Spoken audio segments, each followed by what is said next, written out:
J'ai reçu des questions émanant du groupe.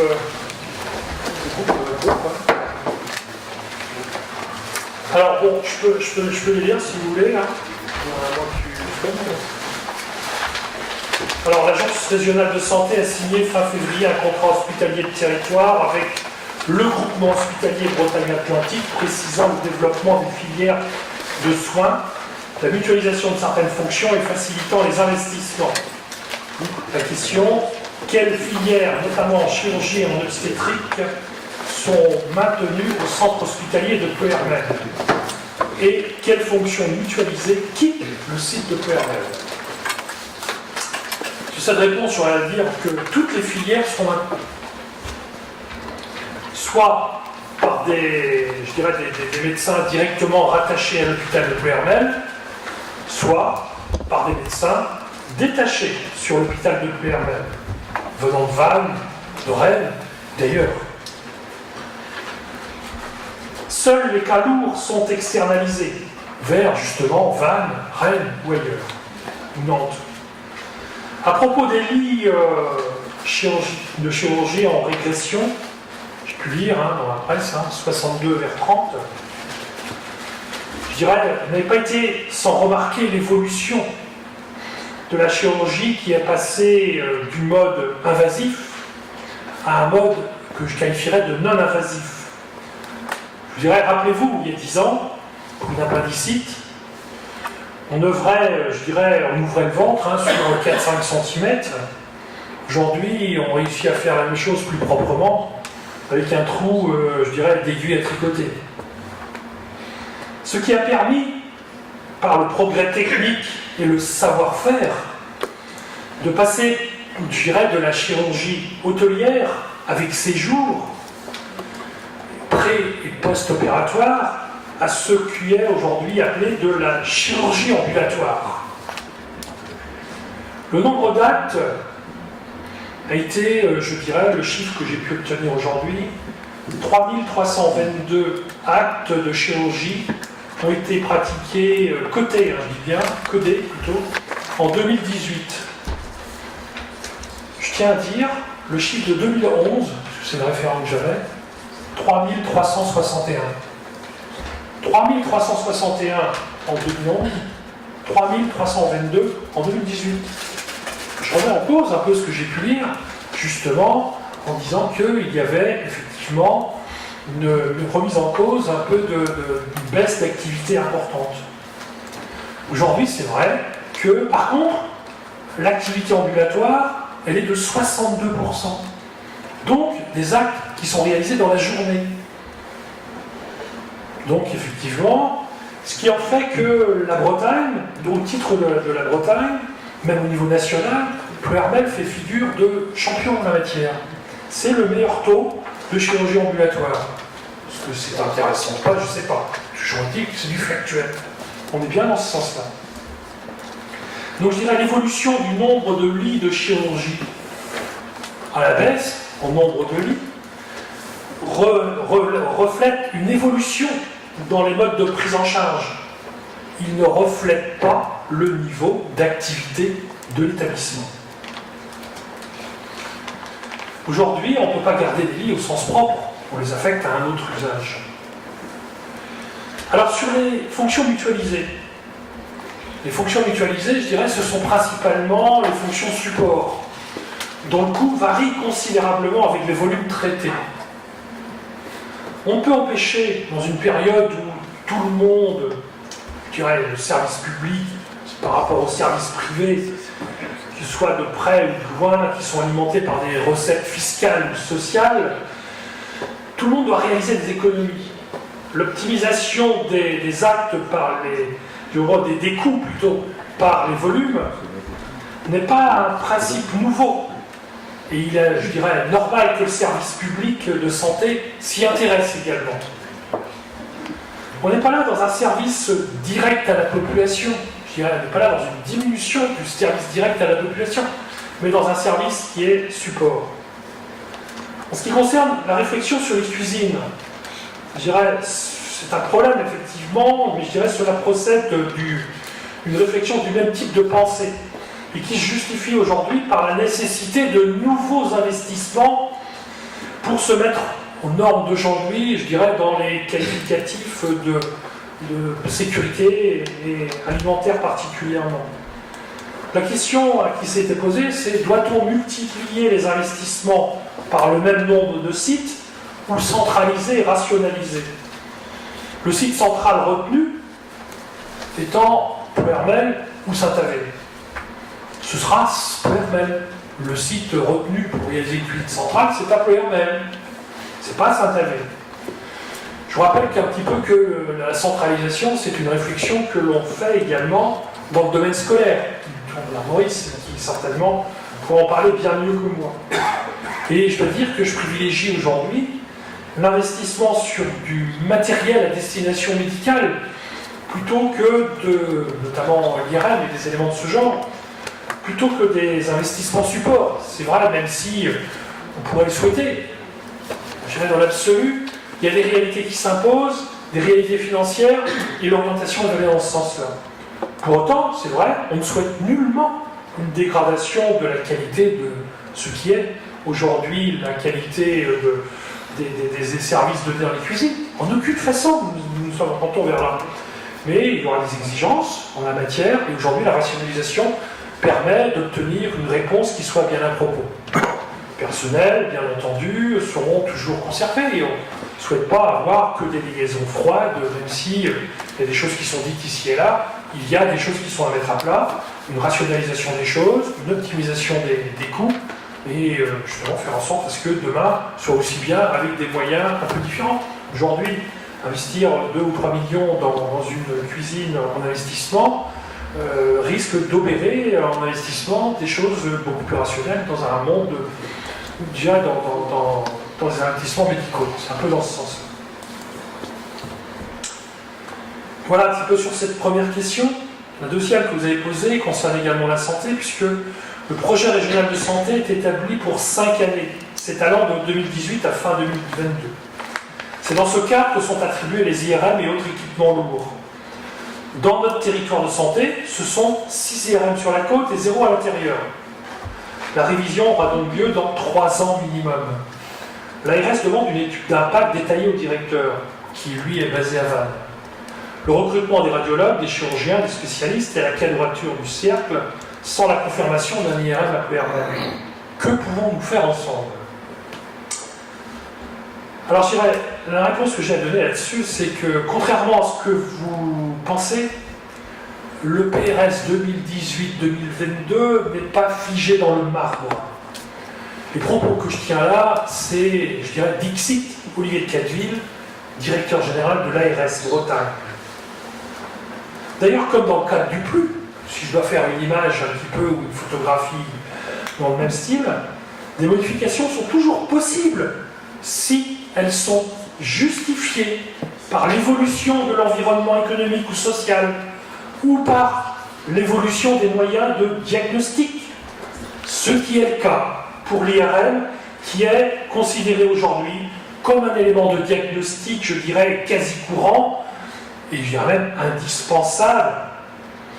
Il est donc bien prévu, en ce qui concerne l'affectation d'un appareil d'IRM à Ploërmel, que cela se fasse effectivement dans le cadre de la modification du PRS 2018-2022. Et c'est bien pour cela d'ailleurs que M. de Cadeville a demandé une étude d'impact immédiatement. Sinon, il n'aurait pas demandé une étude d'impact pour une décision qui ne s'appliquerait que dans 3 ans. Je dirais, aujourd'hui, on en a bien conscience de cette nécessité. Et aujourd'hui, c'est une réponse qu'il a pu me donner, lui au téléphone dernièrement, qui m'a même dit d'ailleurs, en l'occurrence, on dit, en aucune façon, je ne saurais revenir sur ce que j'ai pu vous évoquer, sur ce que j'ai pu évoquer comme une promesse. Il tient comme une promesse cette faisabilité. Aujourd'hui, il nous demande de rassembler quelques arguments supplémentaires qui sont d'ordre, je dirais, technique. D'ordre technique, puisqu'on a pu faire la démonstration de la nécessité, je dirais, d'un point de vue, je dirais, recensement des populations, des ou des patients qui pourront justement y travailler. L'aspect financier est ainsi, la réponse y est là.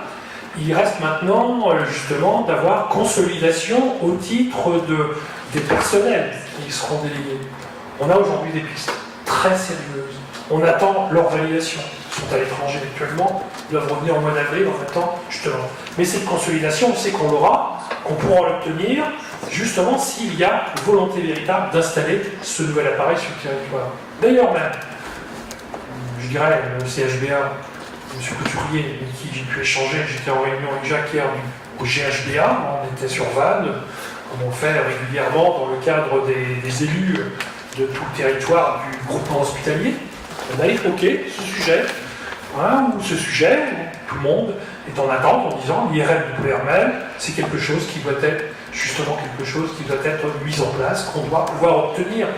Aujourd'hui, l'étude qui est demandée va être réalisée pour pouvoir démontrer cette faisabilité, cette nécessité.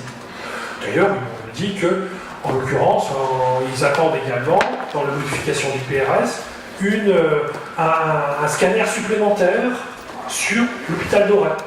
Le scanner supplémentaire sur l'hôpital de PRML est acté. Il y aura renouvellement du scanner à PRML dans le cadre du PRS, c'est acté. Et ils attendent également dans l'autre sens. Alors je dirais, moi ce que j'aurais tendance à dire, c'est ce qu'on peut faire ensemble. Dites, que pouvons-nous faire ensemble? Moi je dirais, c'est éviter d'être plutôt cacophonique sur le sujet. Et je dirais même d'éviter de prendre ce dossier comme un moyen d'agitation politique. Cela vaut d'ailleurs pour tous les sujets concernant l'hôpital. Notre hôpital, pour se maintenir et se développer, a besoin de calme et de solidarité. Beaucoup plus que de polémiques stériles qui ne satisfont que ceux qui les lancent.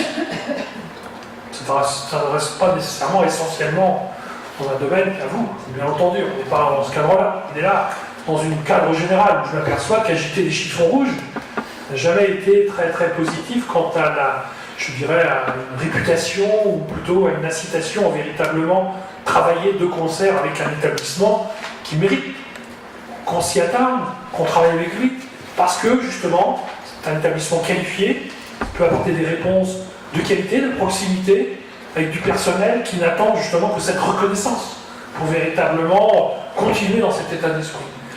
Et j'y reviens un petit peu sur cette annonce de la loi santé avec la définition des hôpitaux. De toute façon, nous souhaitons bien entendu que dans cette loi santé, l'hôpital de PRML devienne un hôpital de proximité dans la définition qui est donnée dans cette proposition de loi santé, mais bien entendu un hôpital qui lui prendra pleinement sa place justement en complémentarité avec son grand frère de Vannes, bien entendu, mais comme ça se pratique aujourd'hui, en complémentarité, et qu'aujourd'hui il y a une véritable continuité dans ce qui se passe aujourd'hui avec tous les services, comme je l'ai dit tout à l'heure. D'aucune façon on ne doit obérer la capacité de développement de cet hôpital et lui donner les moyens de pouvoir continuer, pérenniser, apporter des réponses à nos concitoyens, qu'ils soient de PRML ou du territoire. C'est un grand territoire qui travaille sur cet espace. Voilà ce que j'avais à répondre là-dessus. Jules, la parole, même si c'est pas tout à fait prévu, mais Gérard, c'est pas prévu, mais c'est l'occasion. Je voulais juste dire que, bon, si on entend M. de Calvin s'avancer auprès de vous, on est très content, globalement... J'ai eu sur mon portable oui. La semaine dernière.